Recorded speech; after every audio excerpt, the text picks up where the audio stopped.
Let me tell you something that still gives me chills every time I think about it. A few months ago, a retired school teacher from a small town in Ohio was cleaning out his late grandfather's attic.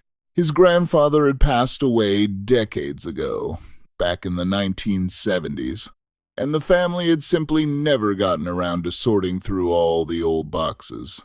But on that particular afternoon, he decided it was finally time. And tucked behind a stack of dusty photo albums, he found something extraordinary. It was a worn leather journal, the kind with yellowed pages and faded ink, dating all the way back to the 1940s. When he opened it, he expected maybe some old war stories or daily farm entries. What he found instead stopped him cold, because inside that journal, his grandfather had written down a series of personal observations, little daily habits, and simple lifestyle choices that this small town man believed had saved his life and kept him remarkably healthy well into his 90s. And here is the part that will truly amaze you. When that retired teacher started following the exact same advice from that dusty old journal, his own health began to transform in ways even his doctor couldn't easily explain. Today, I am going to share with you exactly what was in that journal, and more importantly, how these forgotten lessons from the 1940s might be exactly what we need to hear right now. Before we dive into the journal itself, I want you to ask yourself a question. Have we somehow lost something important along the way? Think about it for just a moment. Today we have more doctors, more medications, more health information at our fingertips than ever before in human history. We have fitness trackers on our wrists, calorie counters on our phones, and an endless stream of health tips flooding our screens every single day. And yet, millions of Americans in their 60s, 70s, and 80s are feeling more tired, more confused, and more disconnected from their own bodies than ever before. Something is not adding up. That retired teacher from Ohio felt the same way. He was taking his pills, following his doctor's orders, and doing everything modern medicine told him to do. But he still felt sluggish. His joints ached constantly, his memory felt foggy, and deep down he knew something was missing. Little did he know that the answer was sitting in his grandfather's attic, waiting silently for over 50 years. So let us talk about the first thing he discovered in that journal, and honestly, it surprised him more than anything else. His grandfather wrote extensively about something he simply called his morning stillness ritual. Every single morning, before the sun even rose, this man would sit quietly by his bedroom window for exactly 15 minutes. No radio, no newspaper, no conversation with his wife until those 15 minutes were complete. In the journal, he described how he would simply breathe deeply, look out at the trees, and allow his mind to settle before the demands of the day came rushing in. Now, to many of us, this might sound nice, but hardly life-changing. But here is what the research now tells us. Modern scientists have discovered that older adults who practice a short period of quiet stillness each morning show measurably lower levels of cortisol. That is the stress hormone that can wreak havoc on aging bodies. High cortisol levels have been linked to memory problems, weakened immune function, and even increased risk of heart issues in seniors. His grandfather, with no access to modern medical journals, had somehow figured out that starting his day in peace rather than in a rush was protecting his health in profound ways. The retired teacher admitted that he used to wake up and immediately check his phone, scroll through alarming news headlines, and start his day already feeling tense and overwhelmed. But after reading that journal entry, He decided to try the stillness ritual himself. The first week felt awkward, he said. Sitting quietly felt like doing nothing, and doing nothing felt wrong. But by the third week, he noticed that his morning anxiety had dropped significantly. His blood pressure readings, which he took at home, were consistently lower, and his wife told him he seemed calmer and more patient, all from 15 minutes of intentional quiet. Now let me share the second discovery from that 1940s journal, and this one might challenge how you think about food. His grandfather had written page after page about what he called eating close to the earth. He was not a wealthy man. He did not buy fancy supplements or exotic superfoods that were being advertised even back then. Instead, he ate what grew in his own garden and what local farmers sold at the small-town market. Potatoes, beans, leafy greens, apples in the fall, berries in the summer, and simple grains. But here is the fascinating detail that the retired teacher almost overlooked. His grandfather wrote that he never ate anything that came from a can if he could help it. In the 1940s, canned goods were actually becoming very popular because they were convenient and modern. But this old man believed that food closest to its natural form carried something he simply called life force. He didn't have scientific language for it. He just sensed that processed food felt dead to his body, while fresh food felt alive. Today, nutritional science backs this up completely. We now know that processed foods often contain hidden sugars, unhealthy fats, and chemical preservatives that can increase inflammation throughout the body. And inflammation is now understood to be one of the root causes of many age-related health challenges, including joint pain, heart disease, and even memory decline. The retired teacher looked at his own pantry after reading this. Canned soups, frozen dinners, packaged snacks, sugary breakfast cereals. He realized he had been eating mostly processed foods without even thinking about it. He didn't overhaul everything overnight. He simply started adding one fresh, whole food to each meal. An apple with breakfast, a handful of fresh spinach with lunch, some steamed carrots with dinner, and within a few weeks he told me his digestive issues that had bothered him for years started to settle down. His energy became steadier throughout the day. He stopped experiencing those afternoon crashes where he felt like he desperately needed a nap. A simple shift in perspective that his grandfather had practiced without any formal nutrition education at all. The third journal entry that caught his attention was something his grandfather called his walking conversations. This was truly unique. Every afternoon after his midday meal, this elderly gentleman would take a 30-minute walk, but he never walked alone. He always invited someone to join him, a neighbor, his wife, a friend from his church, or even one of his grandchildren when they visited. In the journal, he wrote that walking and talking were like medicine for the soul and the body combined.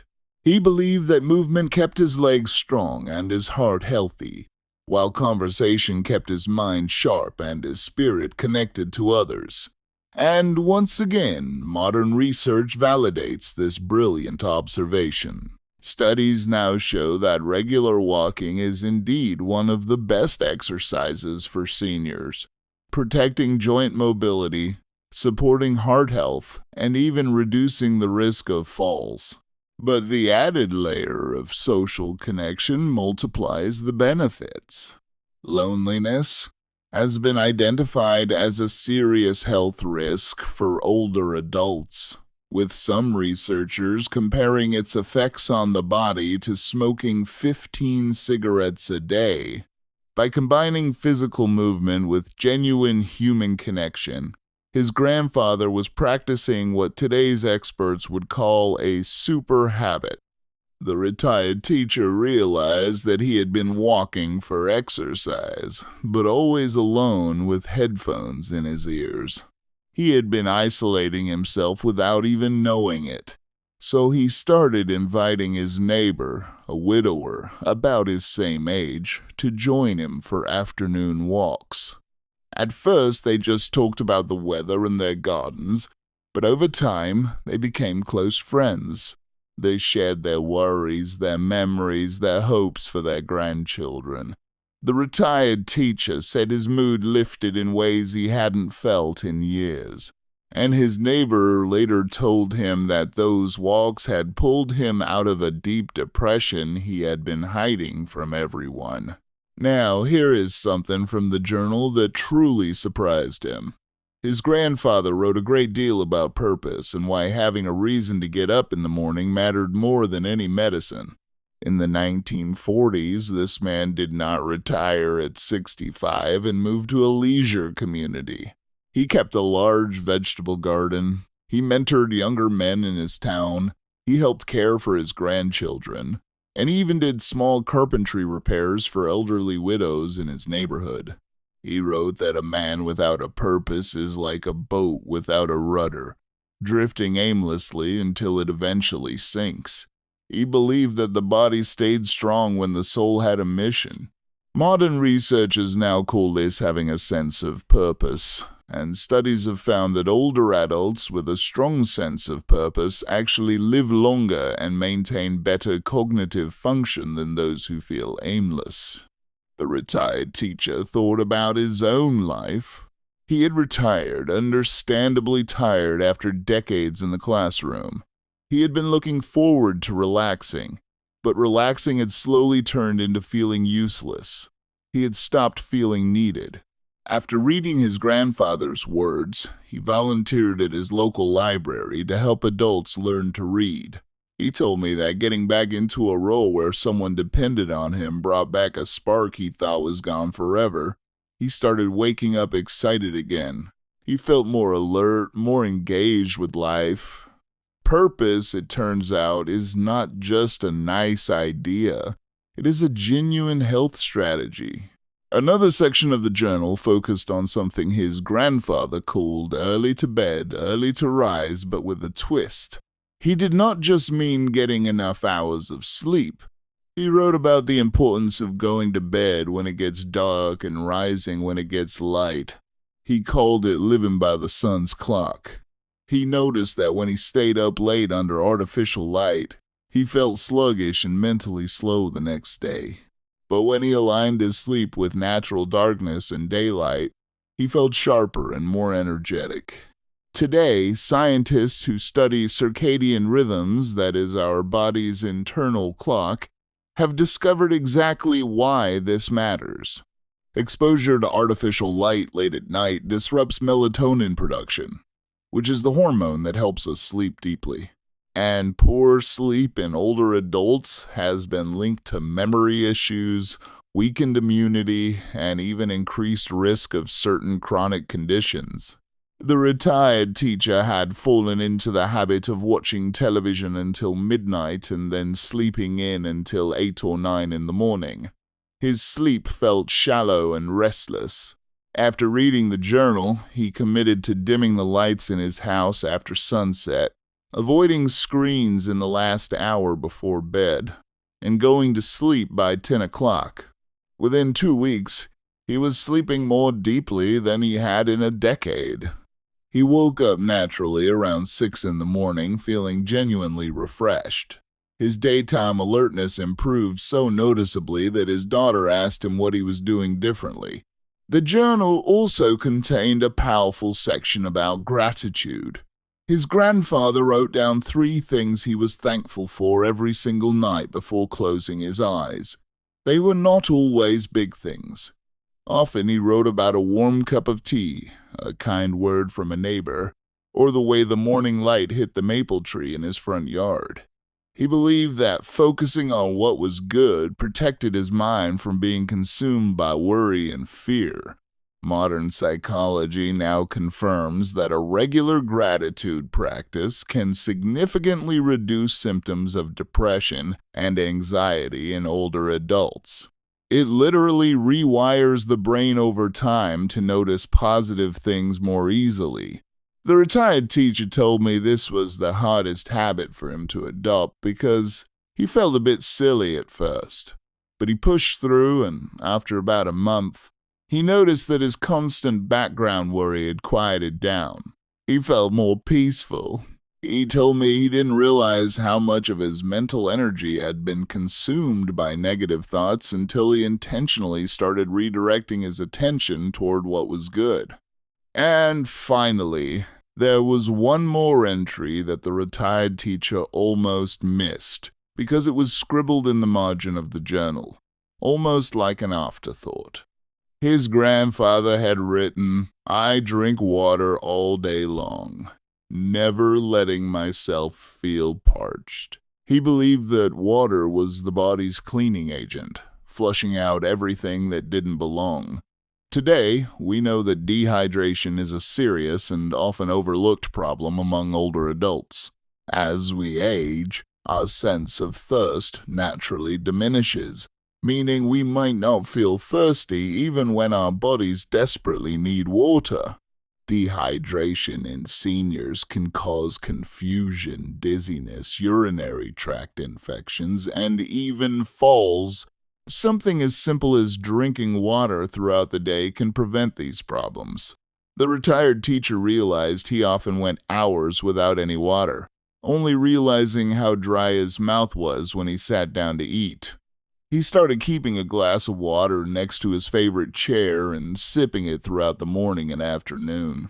His energy levels became more stable. The brain fog he often felt in the late afternoon lifted, and a persistent dry cough that had been bothering him for months simply disappeared. So what is the big lesson here? His grandfather's journal did not contain any secret potion or magic cure. It contained timeless wisdom that we have somehow forgotten in our modern rush toward quick fixes and endless supplements. Stillness in the morning, eating food close to the earth, walking and talking with others, living with purpose, sleeping by the sun's clock, practicing gratitude and staying hydrated. These are not complicated. They do not require expensive treatments or special equipment. But together, they create a foundation for healthy aging that modern science is only now beginning to fully understand and appreciate. The retired teacher who found that journal told me something I will never forget. He said, "I spent so many years looking for answers in pills and programs, and the whole time, the answers were sitting in my grandfather's attic, written in his own hand, waiting for me to be ready to hear them. Maybe these words are finding you today because you are ready to hear them too. You don't need a dusty journal in your own attic. You now know what it said. The question is, what will you do with this knowledge?" Before I go, I want to offer one bonus thought that ties all of this together. His grandfather lived in a time that was slower. He wasn't bombarded by constant notifications, alarming news alerts, and the pressure to always be busy. He had space in his day to breathe, to notice his life, to connect with the people around him. While we cannot turn back the clock and erase modern technology, we can make a conscious choice to carve out that same kind of space in our own lives. You might choose to turn off the television an hour earlier tonight. You might invite someone to walk with you tomorrow. You might sit quietly with your morning coffee instead of scrolling through your phone. These small choices, stacked one on top of the other, can lead to a life that feels richer, healthier, and more connected. That journal from the 1940s is not just a relic of the past. It is a roadmap for our future, if we have the courage to follow it. Thank you for spending this time with me today. If this story touched your heart or reminded you of someone you love, please take a moment to like this video and subscribe to this channel. When you subscribe, you help ensure that stories like this one reach more people who might need to hear them. And if you have a friend or family member who could use a little bit of this old-fashioned wisdom, please share this video with them. Let's keep these timeless lessons alive, one conversation at a time. Take care of yourself, and I will see you in the next video.